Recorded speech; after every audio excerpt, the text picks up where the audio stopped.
Hello students, Vinita Hindi class में आपका स्वागत है।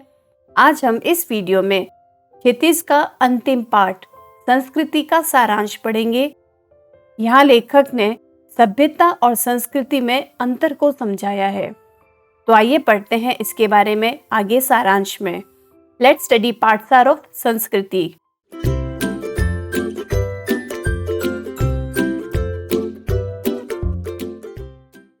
सबसे पहले हम पढ़ेंगे इसके लेखक भदंत आनंद कौशल्यायन का जीवन परिचय। इनका जन्म स्थान पंजाब का अंबाला था और जन्म 5 जनवरी 1905 को हुआ था। इनकी मृत्यु 22 जून 1988 को हुई थी। इन्होंने कई कृतियां लिखी, जिसमें भिक्षु के पत्र, जो भूल न सका, आह, ऐसी दरिद्रता, बहानेबाजी, यदि बाबा न होते, रेल का टिकट, कहाँ क्या देखा आदि प्रमुख रहे हैं और इन्हें वाचस्पति की उपाधि से पुरस्कृत भी किया गया था। जीवन परिचय के बाद अब हम पढ़ेंगे पाठ का परिचय। यह पाठ एक निबंध है जिसमें लेखक ने सभ्यता और संस्कृति के बारे में बताया है। अनेक उदाहरणों के माध्यम से संस्कृति और सभ्यता की परिभाषा बताने की लेखक ने यहाँ कोशिश की है। लेखक सभ्यता को संस्कृति का परिणाम बताते हुए कहता है कि मानव संस्कृति का बंटवारा नहीं किया जा सकता। जो लोग संस्कृति का बंटवारा करना चाहते हैं, उन्हें देखकर लेखक दुखी होता है। अब बढ़ते हैं और आगे। तो संस्कृति निबंध में लेखक ने सभ्यता और संस्कृति के अंतर को स्पष्ट किया है।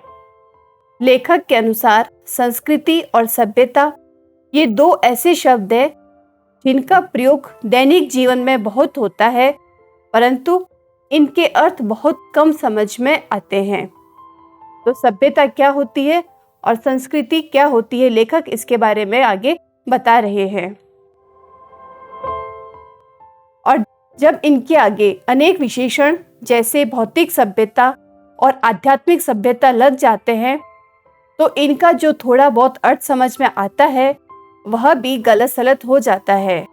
तो लेखक बता रहा है कि सभ्यता और संस्कृति हमें वैसे ही समझ में नहीं आते, परंतु इनके आगे भौतिक सभ्यता या आध्यात्मिक सभ्यता जैसे शब्द लग जाए तो ये और भी समझ में नहीं आते।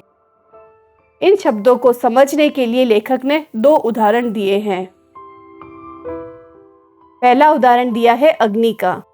लेखक ने सभ्यता संस्कृति के अर्थ को समझाने के लिए अग्नि का उदाहरण दिया है कि जब मानव समाज का अग्नि देवता से साक्षात्कार नहीं हुआ था। इसका तात्पर्य है जब मानव ने अग्नि की खोज नहीं की थी, तब जिस आदमी ने अग्नि का आविष्कार किया होगा वह कितना बड़ा आविष्कार करता रहा होगा। उसी तरीके से आगे सुई धागे का उदाहरण देते हुए कहते हैं कि जिस मनुष्य के दिमाग में सुई धागे की बात पहली बार आई होगी कि लोहे के एक टुकड़े को घिसकर उसके एक सिरे पर छेद कर छेद में धागा डालकर कपड़े के 2 टुकड़े एक साथ जोड़े जा सकते हैं, तो वह कितना बड़ा आविष्कार करता रहा होगा जिसने सुई धागे का आविष्कार किया। अब लेखक आगे क्या बता रहा है?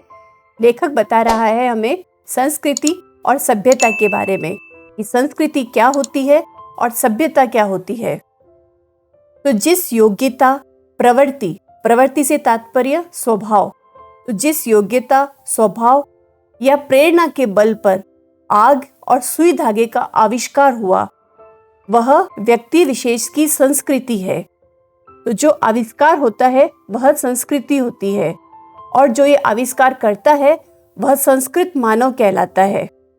और उस संस्कृति द्वारा जो वस्तु अस्तित्व में आई है वह व्यक्ति विशेष की सभ्यता है। तो ये होता है संस्कृति और सभ्यता में मुख्य अंतर। इसलिए जिस व्यक्ति की सोच जितनी अधिक परिष्कृत होगी, उसके द्वारा किया हुआ आविष्कार भी उतना ही परिष्कृत होगा। परिष्कृत से तात्पर्य शुद्ध होगा। और वह व्यक्ति भी उतना ही अधिक सुसंस्कृत होगा।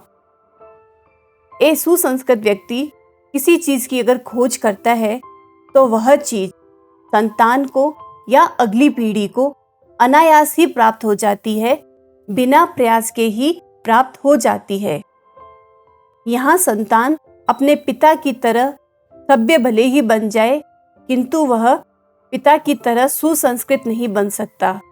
तो यहाँ संतान से तात्पर्य हमारी वाली पीढ़ी है, जो अपने पिता की तरह सभ्य हो जाए, परंतु वह सुसंस्कृत नहीं बन सकता, क्योंकि किसी चीज का जो आविष्कार करता होता है वह सुसंस्कृत मानव होता है, परंतु उस आविष्कार का यूज करने वाले व्यक्ति आगे जाकर सभ्य बन जाते हैं।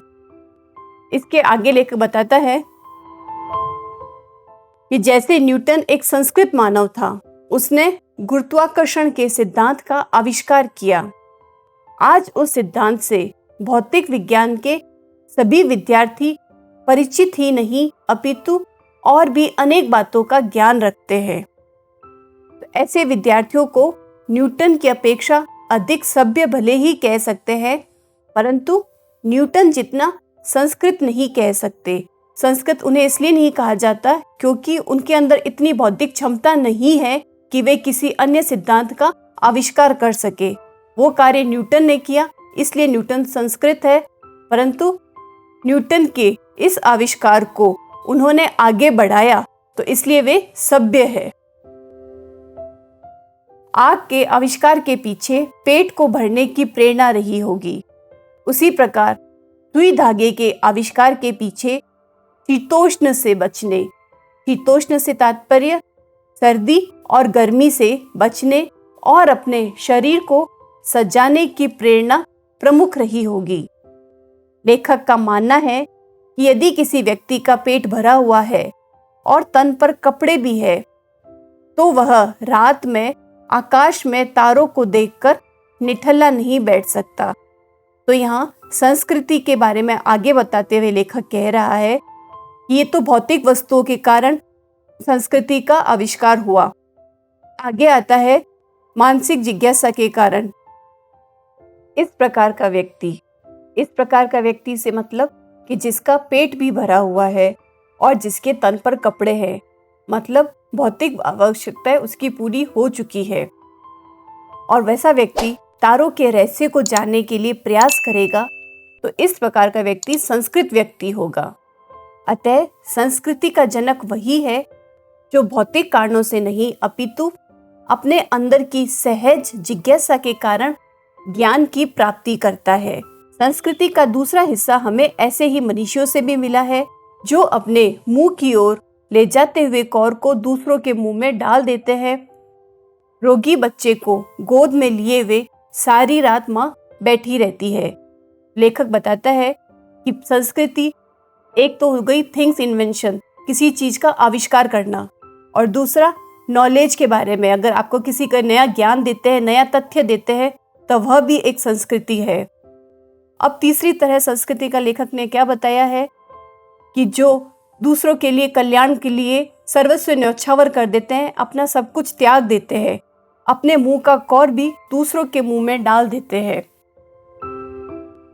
इसमें लेखक ने आगे उदाहरण देते हुए कहा है कि ऐसा सुना जाता है कि रूस का भाग्य विधाता लेनिन डबल रोटी के सूखे टुकड़े स्वयं न खाकर दूसरों को खिला देता था।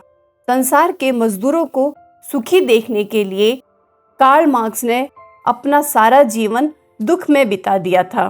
सिद्धार्थ ने, तो यहाँ सिद्धार्थ से तात्पर्य हो गया महात्मा बुद्ध, अपना घर केवल इसलिए त्याग दिया था जिससे तृष्णा के कारण लड़ती कटती मानवता सुख से रह सके।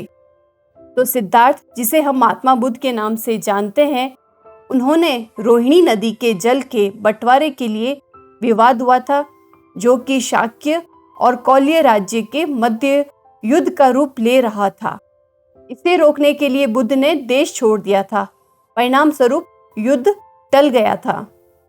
तो इस तरह ऐसी योग्यता जो किसी महामानव से सर्वस्व त्याग करवाती है, वह भी संस्कृति है।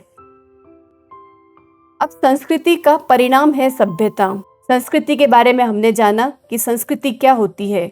इसी संस्कृति को अगली पीढ़ी अपने आचार विचार में ग्रहण करके आगे बढ़ाए तो वह सभ्यता बन जाती है। जैसे हमारे खाने पीने के तरीके, हमारे ओढ़ने पहनने के तरीके, आने जाने के साधन और हमारे परस्पर कट मरने के तरीके, ये सब हमारी सभ्यताएं हैं। मानव की जो योग्यता उससे आत्मविनाश के साधनों का आविष्कार कराती है उसे असंस्कृति कहते हैं। तो जिन चीजों का आविष्कार मानव आत्मविनाश के साधनों के रूप में करता है, जैसे बंदूक, बम या ये हथगोले, इनका प्रयोग किसी के विनाश के लिए किया जाता है। और यदि किसी चीज का आविष्कार किसी के विनाश के लिए किया जाए तो वह संस्कृति तो नहीं हो सकती, वह क्या होगी? असंस्कृति होगी। इसी प्रकार जिन साधनों के बल पर आदमी आत्मविनाश में जुटा है उन्हें हम उसकी असभ्यता कहेंगे, उसे हम सभ्यता तो नहीं कह सकते। संस्कृति का यदि कल्याण की भावना से नाता टूट गया है तो वह असंस्कृति होकर ही रहेगी। यदि संस्कृति में कल्याण की भावना नहीं हो, विनाश की भावना होगी तो वह संस्कृति न होकर असंस्कृति होगी और ऐसी संस्कृति का अवश्यंभावी परिणाम असभ्यता होगा। मानव संस्कृति एक अविभाज्य वस्तु है जिसका विभाजन नहीं किया जा सकता और उसमें जितना अंश कल्याण का है वह उतनी ही श्रेष्ठ और स्थायी भी है। स्टूडेंट्स, इस पाठशाला के बाद अगले वीडियो में हम इसके प्रश्नोत्तर करेंगे, तो हमसे जुड़े रहिए। वीडियोस को लाइक करें, कमेंट करें और चैनल लेट्स स्टडी को सब्सक्राइब भी करें। Thank you and all the best.